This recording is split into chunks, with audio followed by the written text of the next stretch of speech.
va repasser en Suisse pour voir comment on y gère la cohabitation. Plus précisément, puisque ce matin, Christophe Hans nous a expliqué que l'échelon fédéral en Suisse fixe les règles, mais que chaque canton fixe sa façon d'appliquer les règles. On va dans le canton de Vaud avec vous, Charlotte Karsgaard. Vous représentez l'association Beaver Watch. Bonjour à tous. Je représente l'association Beaver Watch qui s'occupe du suivi et de l'intérêt du castor pour la Suisse et en particulier pour la partie francophone de la Suisse. Elle a été fondée en 2008, à peu près en même temps qu'a eu lieu le premier recensement fédéral du castor. Et depuis ce jour-là, elle fait des recensements, particulièrement sur le canton de Vaud. Et son but, c'est vraiment d'emmagasiner un maximum d'informations sur l'espèce et de maintenir un réseau d'experts pour pouvoir justement conseiller les personnes qui ont affaire à cette espèce et pouvoir lui garder son capital sympathie que du coup le castor a emmagasiné en Suisse. Au niveau de nos activités, on est en premier lieu, on va faire de l'observation du castor. On a beaucoup de nos membres qui sont de grands adeptes des affûts et de faire de magnifiques photos sur le terrain. On fait le suivi, on va vraiment repérer, recenser chacun des territoires qui sont présents sur le canton de Vaud. On fait ensuite la protection de ces territoires, donc c'est un peu de la surveillance sur le terrain, c'est de l'information, c'est d'être là et de montrer qu'il y a plein de solutions après pour cohabiter et que les gens sachent de quoi il s'agit en fait. Donc c'est aussi la partie information, diffuser toutes ces connaissances, essayer d'éradiquer les fausses idées qui circulent encore et toujours sur le castor. Et on fait ça aussi à travers des animations, des expositions, de la sensibilisation avec des classes ou à des festivals et autres. Au niveau de la structure, donc nous sommes 70 membres, tous bénévoles. Ça vient juste de grimper parce que justement on a le nouveau recensement fédéral cette année et du coup on a recruté plein de nouvelles personnes. À la base, donc on a les amis de Beaver Watch qui sont les personnes qui payent juste leur cotisation et c'est comme ça qu'ils nous soutiennent. Ensuite, on a les membres qui sont observateurs occasionnels, ça veut dire qu'ils payent leur cotisation et ils nous transmettent certaines données quand ils trouvent des indices frais de castor quand ils se baladent. On a des observateurs qui sont permanents, donc eux, ils participent chaque année au recensement du castor. Ils ont été formés et ils prennent en responsabilité des rivières. Et on a des responsables de secteur, dont moi je fais partie par exemple, qui vont coordonner des régions du canton de Vaud parce que le canton est assez vaste. Et du coup, on a subdivisé le canton en 9 secteurs. Et on a le comité qui chapeaute tout ça, qui coordonne et qui s'occupe ensuite de nos liens avec l'extérieur, avec des mandataires, qui officialise les choses et qui prend les décisions. Au niveau de nos collaborations, en dehors pas que je tombe de l'estrade, pardon. Au niveau de nos collaborations, donc on a affaire vraiment à pratiquement tous les acteurs concernés par le castor. On a affaire à la Confédération, par exemple, ou à des institutions nationales, le Centre de cartographie de la faune suisse. Et on a affaire au canton, particulièrement le canton de Vaud, qui nous a mandaté pour faire le suivi sur son territoire. Donc pour eux, on fournit un rapport sur tout ce qu'on a relevé comme indice, et puis ils demandent vraiment qu'on analyse tout ça pour leur donner le nombre de castors que nous estimons qui sont sur le canton. On a affaire aux communes, on a aussi affaire aux administrations, aux bureaux d'études, quand il s'agit de faire des aménagements en faveur du castor, de prendre en considération l'espèce d'une manière ou d'une autre. On est amené à conseiller ces personnes pour qu'ils sachent quels sont les besoins de l'espèce et à quoi il va falloir faire attention, pour éviter du coup en amont d'avoir des conflits futurs. Et puis on a affaire aux écoles et aux personnes privées quand il s'agit de faire de la sensibilisation ou de la médiation directement entre des personnes qui ont un conflit avec le castor et le castor. On amène les deux à la même table et on les fait discuter.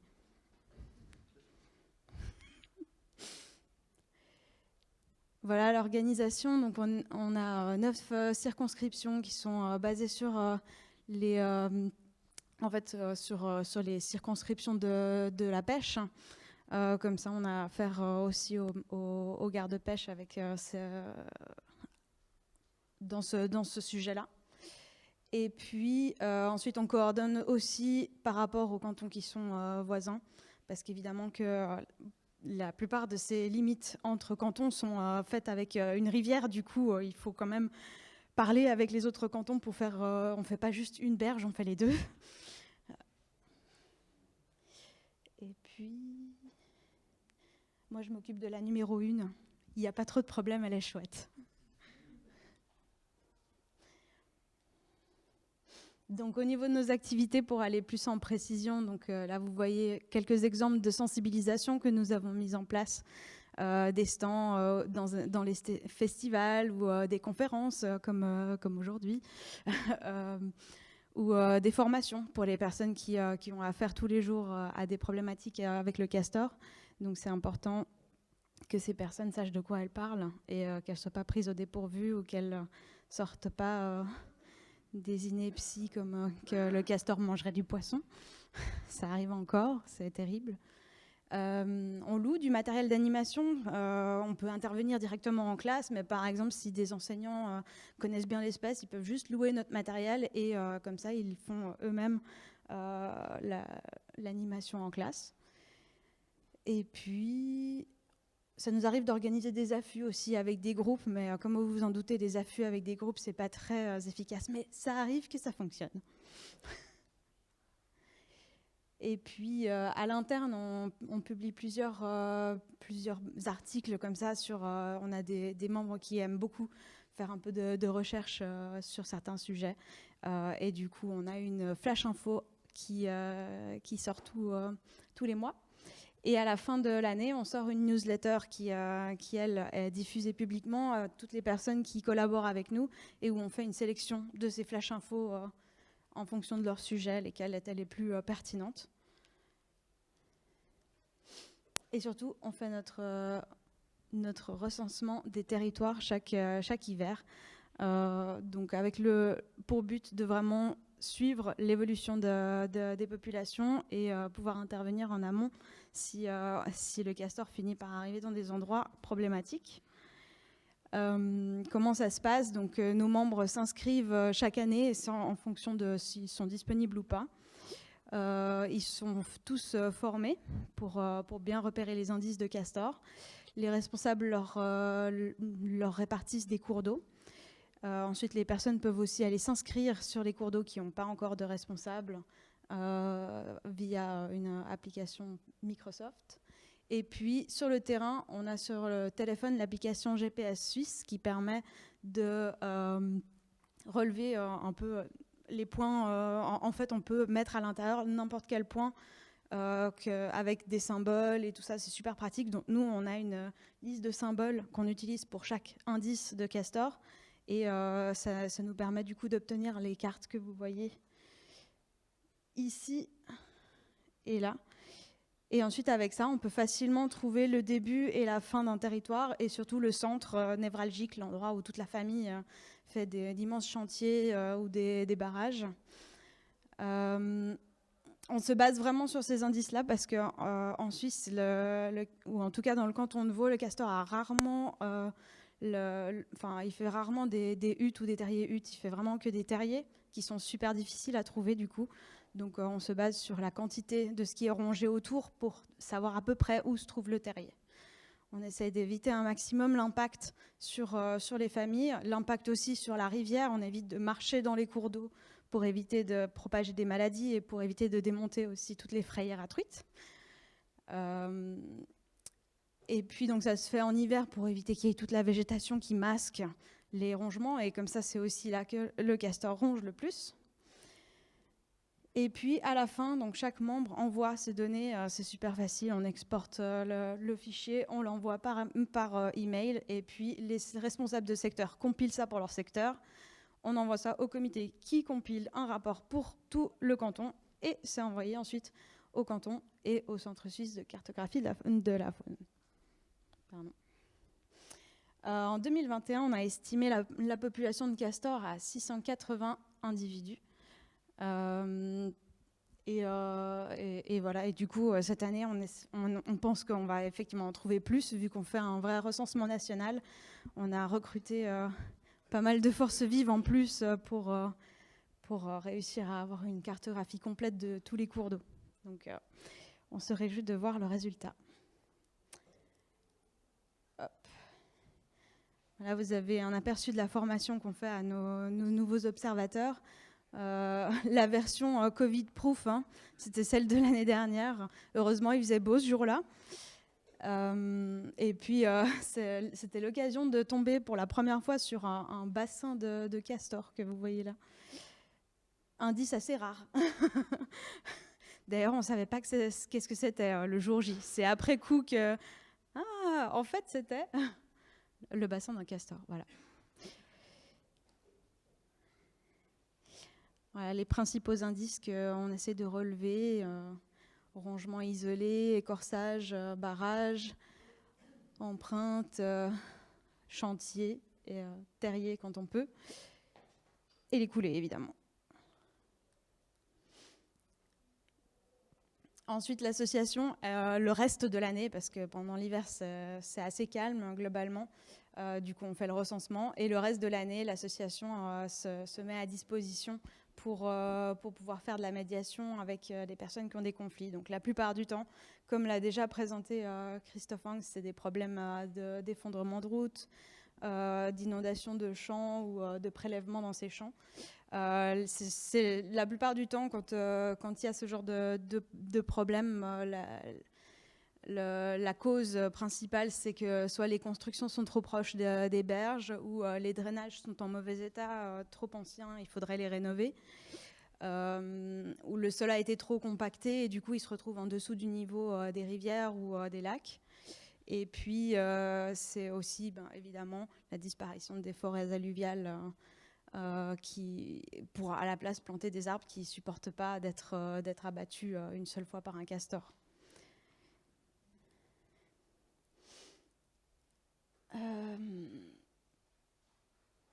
Ah oui, et du coup, sur les 680 castors donc, qui sont sur le canton, ça fait à peu près 130 territoires. Il y en a une vingtaine qui sont véritablement problématiques et qui nécessitent qu'on aille faire de la médiation régulièrement parce que situés à des endroits problématiques. C'est donc pas la majorité des castors qui nous font du boulot. Et voilà, donc on propose des exemples de solutions qu'on a déjà vues pendant la plupart de ces présentations. J'en cite une qui n'a pas encore été citée, c'est la transformation de ces zones inondées par le castor. On les transforme en surface de promotion de la biodiversité. Et ça permet en fait aux agriculteurs qui ont ces terres-là d'obtenir des subventions pour avoir mis à disposition une partie de leurs terres pour la nature. Ça, c'est une disposition qui est très pratique pour ce genre de zone, qui permet de conserver du coup les castors et puis de mettre à contribution les agriculteurs pour protéger la nature, sans que pour autant ça leur coûte un bras. Voilà. Des petits exemples du coup d'intervention, par exemple ici sur une berge, des terriers qui sont faits à la chaîne et qui s'effondrent à la chaîne parce que le sol est trop meuble, le sol ne tient pas. Et du coup, la solution, c'est de mettre des terriers artificiels et surtout de protéger le reste de la berge. Donc ça fait des énormes travaux dans ces endroits-là, mais c'est la solution à moyen terme qui permet d'éviter la berge en gruyère. Donc là, vous voyez que le grillage a été posé et ensuite, là où il y avait un terrier, on a recreusé et installé un terrier ici artificiel en bois. De sorte à ce que ça coûte aussi moins cher et que ce soit un peu plus naturel aussi que le béton. Donc pour le castor, c'est aussi quelque chose de plus naturel à aller à l'intérieur. Et on pense à faire un beau couloir qui va jusqu'à l'eau. Et on rebouche le tout et on voit rien. Il y a juste une petite cheminée.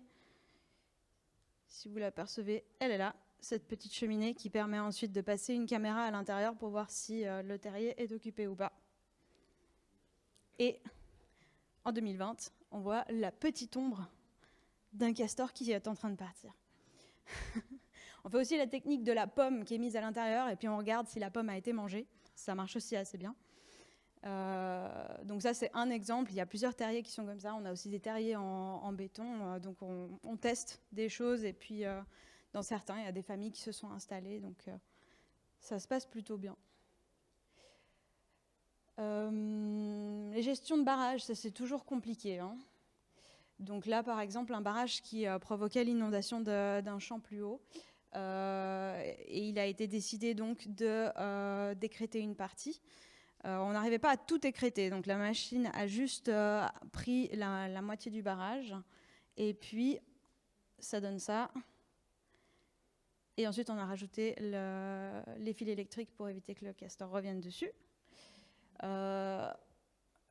Concrètement, ça n'a pas fonctionné longtemps, parce que le castor a trouvé très vite comment faire la mise à terre sur les fils électriques, en mettant du bois dessus. Et à la crue suivante, le barrage est parti, vu comme il avait été affaibli. Et voilà. Et du coup, le castor, le problème s'est résolu, parce que le castor, il a mis son barrage plus en amont, et ça posait plus de problème d'inondation. Tant mieux.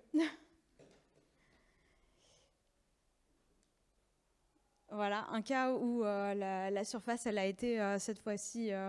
donc il y a une prairie qui est inondée ici par un tout petit barrage très fin qui s'est rallongé et qui a donné un énorme étang derrière ici et du coup qui rendait impossible l'exploitation de la prairie à cet endroit, impossible de rouler dessus. Et donc là, cette zone, elle a été transformée en surface de promotion de la biodiversité. Donc tout est resté comme ça. Le castor fait ce qu'il veut pour l'instant. Et puis l'agriculteur, il reçoit de l'argent pour éviter de perdre au change. Et donc là, dans ces cas-là, le conflit, il est voilà, réglé pour le moment. Voilà. Et puis c'est très très beau, ça a fait un magnifique milieu pour accueillir, il y a plein d'amphibiens qui sont venus pondre là-dedans, du coup c'est juste magnifique. Et puis on intervient aussi par exemple pour conseiller sur la réalisation de passes à castor. Avec nos suivis et le fait qu'on soit plusieurs fois consultés, on sait où les castors ont tendance à se faire écraser sur les routes. Et du coup, on peut conseiller sur les endroits où il faut mettre des passes à castors et comment les faire. Donc, on a plusieurs exemples en bois ou en pierre ici. On les fait aussi en métal, ça dépend le projet et puis la situation. Et puis, on intervient aussi pour conseiller sur les renaturations de cours d'eau qui avancent assez bien et vite sur le canton de Vaud. Du coup, on conseille avec des digues qui sont formées pour éviter que les champs soient inondés. Eh bien, on va directement dire évitez que le castor mette des terriers dedans ou faites-la suffisamment large. Et donc, du côté où il y a les champs, la digue ici, elle est protégée contre les terriers.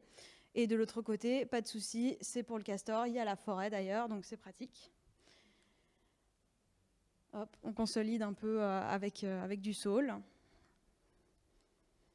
Et puis on fait des petits bassins qui permettent aussi à ce qu'il y ait des profondeurs suffisantes à certains endroits pour maintenir toutes les espèces qui sont dans l'eau dans les cas de sécheresse. Et puis comme ça, ça fait une petite baignoire pour le castor aussi. Et voilà, avec la végétation et puis avec la sécheresse, on voit bien que c'était nécessaire d'avoir ce petit bassin, bien utile pour garder un petit peu d'eau quand même. Voilà. Est-ce que vous avez des questions ? Merci beaucoup, Caroline Le Goff.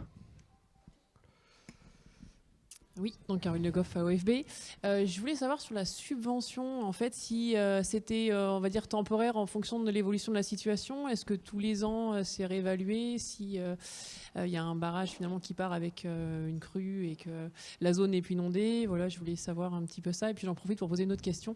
C'est sur les dénombrements où vous insistez beaucoup sur le compte de veau. Il y en a 680 individus. Comment vous faites cette...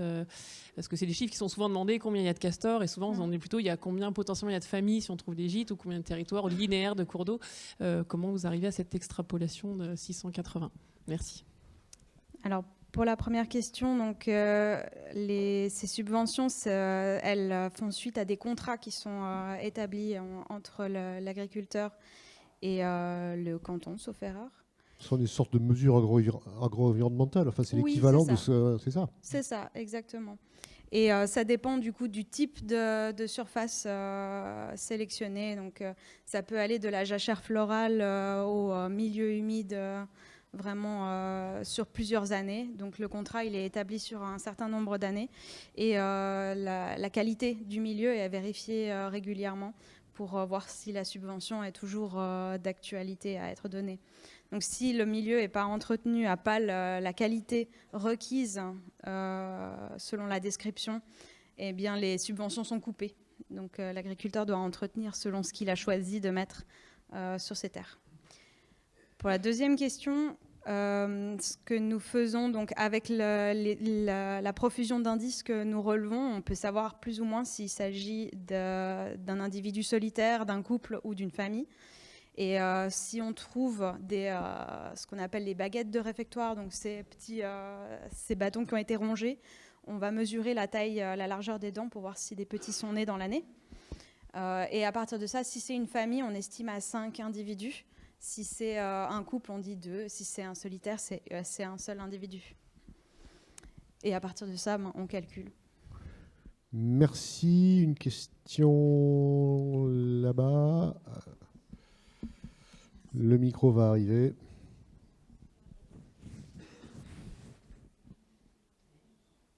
Je sais pas où il faut que j'aille. Merci Stéphane Gardien, donc je suis indépendant écologue dans l'Ain et j'aurais aimé avoir une question qui s'adresse peut-être plutôt aux services de l'État et aux représentants de l'administration et des opérateurs Natura 2000. C'est est-ce que vous Mais de quel État ? De l'État français ou de l'État suisse ? État français, oui. Je ne me permettrai pas d'aller de l'autre côté de la frontière. C'était pour savoir s'il existait des contrats pour paiement pour services environnementaux et si cet argent public est mobilisé aussi pour des actions de protection d'habitat de castor. Est-ce qu'on sait faire pareil en France, quoi ? En gros, oui. Alors, on a peut-être les outils, mais est-ce qu'on le fait ? Où est l'État ? Bah, ça tombe sur vous encore une fois. Je vais essayer de répondre, mais je ne suis pas sûr d'avoir toutes les réponses.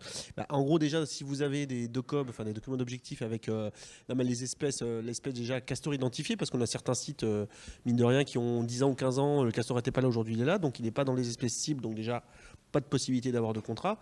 Et après, c'est toujours pareil, dans le DOCOB, il va y avoir les contrats spécifiques qui peuvent être faits.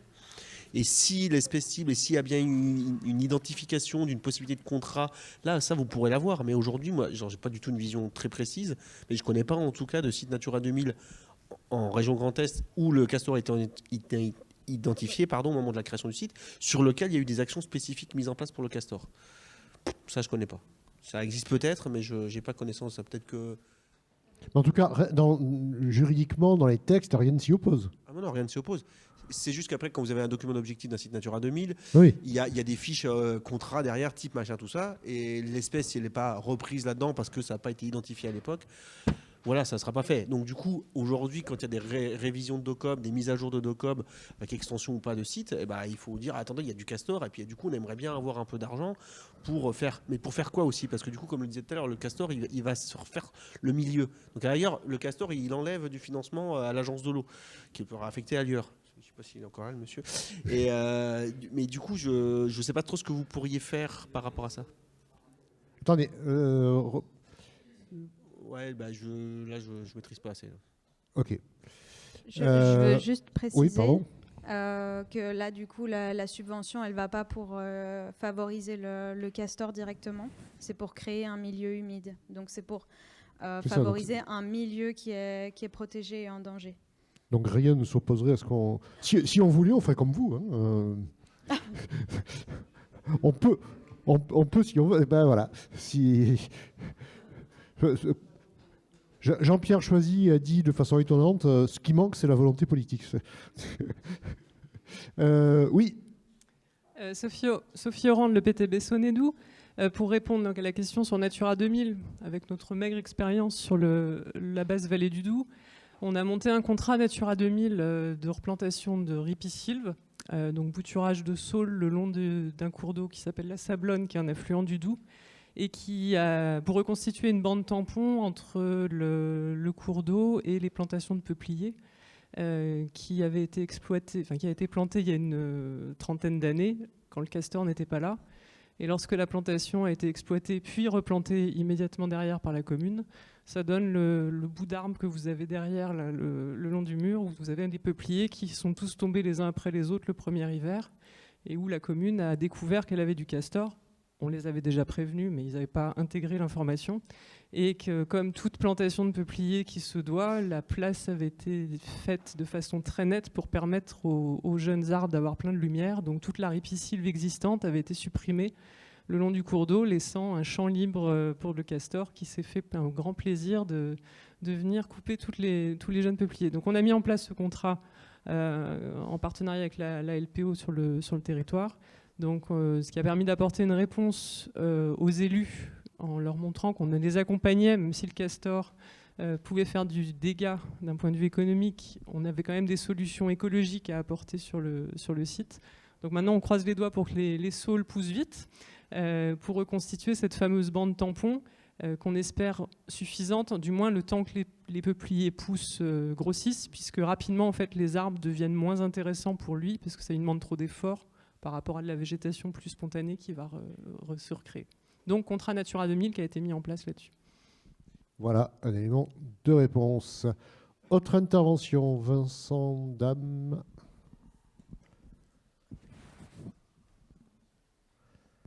Merci. Donc Vincent Dame, oui. Donc pardon, on utilise la Suisse pour... c'est fait effet miroir par rapport à la France, mais merci d'être venu quand même. Mais non, on est comme ça, nous, vous savez. Là, j'entends la question de Stéphane, c'est grosso modo comment on peut indemniser quelqu'un pour juste laisser un étang à castor. Voilà, clairement, une prairie qui serait devenue une prairie humide grâce à un étang à castor. Là, en France, c'est difficile parce que généralement, ces parcelles-là sont déclarées à la PAC. Et si on donne des sous, une association pourrait faire un appel à donation de ses bénévoles, avoir une somme et payer l'agriculteur en indemnité. Le problème, c'est que c'est déclaré à la politique agricole commune et que l'agriculteur doit prouver qu'il l'entretient. Sinon, c'est enlevé de la PAC et donc il ne touche pas les subventions. Sauf que si le castor, 2 ans plus tard, le barrage, il ne l'entretient plus, la zone humide disparaît, il faut qu'il redéclare à la PAC, enfin, il ne peut pas le faire. Enfin, et en fait, on a un dispositif qui nous empêche de laisser libre des espaces que le castor aurait en gestion. Bah voilà, en fait, en Suisse, ils n'ont pas la PAC, c'est trop facile. Hein. Voilà, c'est ça. Pardon. Alors, si quand même. Même sans la PAC, vous arrivez à... On a le même problème en Suisse parce que les paysans ils touchent des subventions écologiques pour entretenir quelque chose. Et c'est ce que j'ai dit. On joue toujours pompier parce qu'on n'a pas de mesures, pas d'outils. Donc c'est ce que j'ai dit. Il faut changer ça pour avoir la possibilité de laisser inonder et que le paysan ne fasse plus rien. Ça, c'est le problème.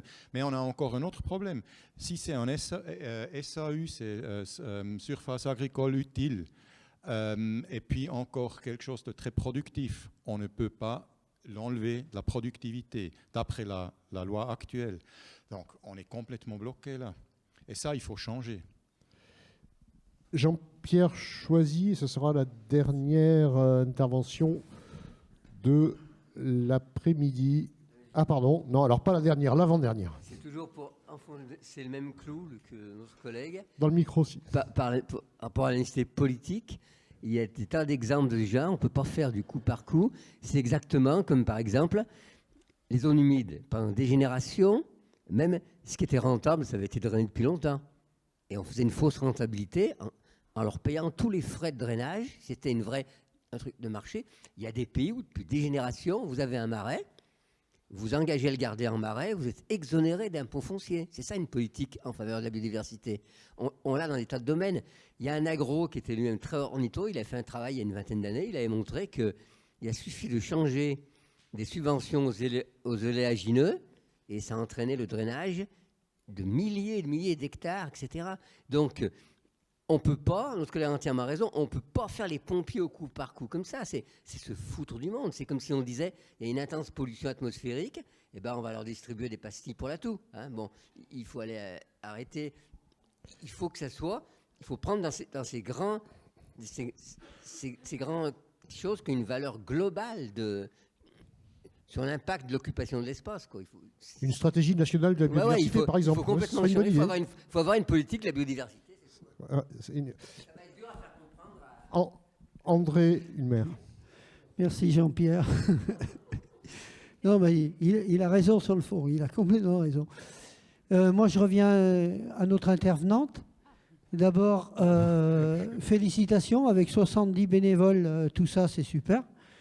J'espère que vous avez plus de facilité que nous à motiver vos bénévoles. Parce que c'est quand même la baisse du bénévolat est chez nous quelque chose d'important. Et c'est bien dommage. Mais bon, voilà. Là, on est aussi preneur de nouvelles méthodes pour motiver nos bénévoles. Le Castor en a eu une, hein, il fonctionne bien. Et ma remarque, c'était par rapport, vous avez cité au début tous les gens avec qui vous étiez en conseil, en partenariat. Je n'ai pas vu marquer les autres associations de protection de la nature, alors je pense que vous devez en avoir. Et je voulais savoir quel accueil vous avez de la part de l'État et des collectivités territoriales. Ça aussi, c'était intéressant.